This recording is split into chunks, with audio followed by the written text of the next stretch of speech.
제가 생각하는 소액 투자는 이런 거예요.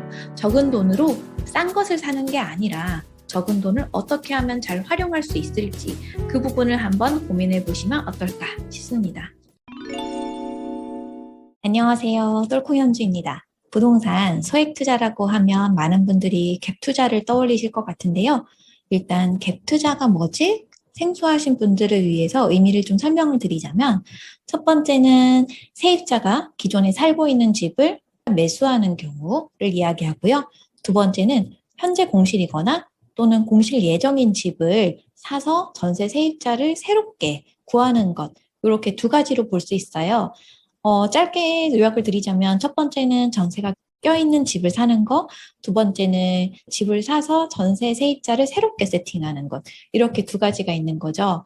오늘 저는 투자에 대해서 테트리스라는 게임도 아시잖아요. 그 테트리스를 통해서 갭 투자를 살짝 비틀어 보는 방법에 대해서 설명을 드릴게요. 사람들이 가장 쉽게 떠올리는 갭 투자는 이런 조합이에요. 전세 보증금이랑 그리고 나의 투자금이 들어가서 매매가를 채우는 거죠. 예를 들어 전세가 3억이고 투자금이 2억, 이렇게 되면 매매가가 5억 나오는 거예요. 이런 일반적인 갭 투자를 살짝 다르게 볼까요? 이거는 월세로 세팅했을 때의 갭 투자인데요. 월세가 1억이 들어가 있고, 그리고 대출이 3억, 그리고 나의 투자금이 1억, 이런 식으로 들어가서 총 5억의 매매가를 다 채우는 구조인 거예요. 이것도 갭 투자예요. 왜냐하면 결국 전세든 월세든 대출이든 모두 다 남의 돈이잖아요. 타인 레버리지예요. 그렇기 때문에 제가 결은 다 같아요 라고 말씀을 드리는 거예요. 전세 같은 경우에는 만기가 정해져 있는 무이자 대출이고요. 그리고 월세는 만기가 정해진 무이자 대출인데 나에게 월세를 오히려 가져다 주고요. 그리고 대출 경우는 만기가 정해져 있고 은행에서 대출을 받는 대신에 대출 이자를 내는 거죠. 이런 식으로 돼 있어서 전세, 월세, 대출 다 모두 남의 돈이에요. 제가 생각하는 갭 투자는 결국 남의 돈과 내 돈, 이것을 잘 융합해서 매매가를 채우는 거거든요. 가장 쉬운 조합은 아무래도 첫 번째 보여드렸던 것처럼 전세 보증금과 나의 돈을 투자금을 넣어서 집을 사는 조합이에요. 그런데 이 순서에 따라서도 나의 투자금이 획기적으로 달라지기도 해요. 예를 들어 전세 3억에 그리고 대출 1억에 투자금 1억. 이렇게 해가지고 매매가 5억을 채웠다고 가정을 해볼게요. 이런 경우에 대출은 신용대출이라든지 또는 후순위 대출 이런 거를 사용할 수 있겠죠? 그리고 순서를 바꿀 수 있어요.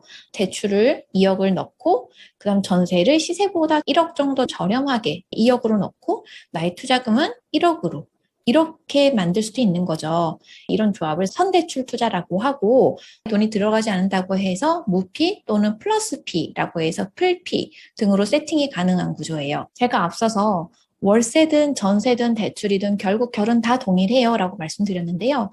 월세를 이용해서도 이 조합을 좀 다르게 만들 수 있어요. 예를 들어서 월세를 1억을 넣고 대출을 3억을 뒤에 넣고 내 투자금 1억을 넣어서 매매가 5억을 쭉 다 채우는 경우도 가능하고요. 또는 대출을 3억 5천을 먼저 넣고 그 다음 월세 세입자 1억을 구하고 그 다음 내 투자금은 5천만 원이 들어가는 이런 구조로도 가능한 거죠. 대출을 앞에 넣을지 월세를 앞에 넣을지 또는 전세도 마찬가지고요. 뭘 앞에 놓고 뭘 뒤에 넣을지에 따라서도 투자금이 획기적으로 달라져요. 갭 투자는 테트리스랑 동일하다는 생각을 하고 있어요.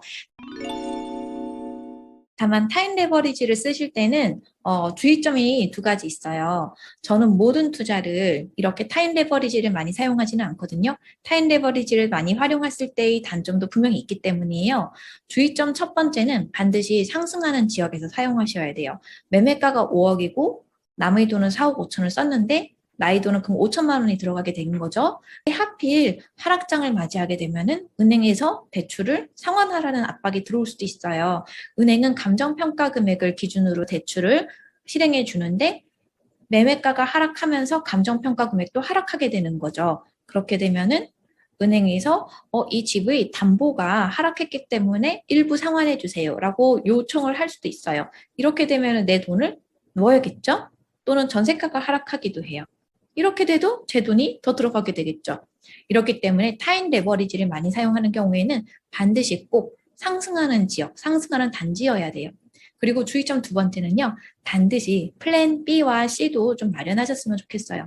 대출을 많이 받으려고 했는데 생각보다 대출 한도가 많이 나오지 않을 수도 있고 또는 대출을 너무 많이 받다 보니까 세입자가 꺼려할 수도 있어요. 그렇기 때문에 예상 외로 내가 목표로 하던 투자금보다 많이 들어가는 경우도 있거든요. 타인 레버리지를 많이 사용하는 경우에는 반드시 플랜 B, C도 마련하는 것이 좋습니다.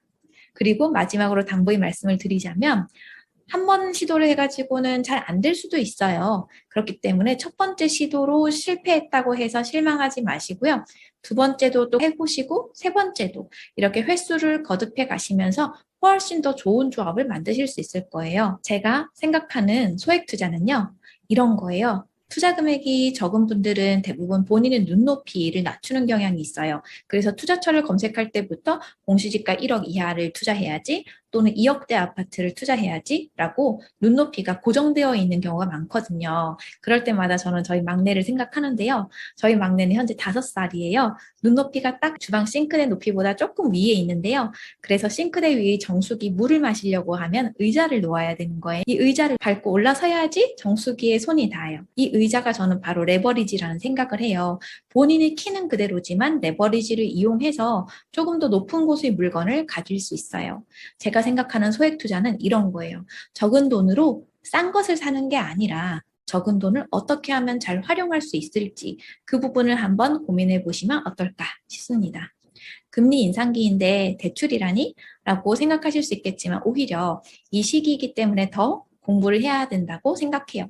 항상 역사는 반복되기 마련이고 부동산 가격이 정체되거나 또는 하락하고 나면은 반드시 상승장이 오기 마련이니까요.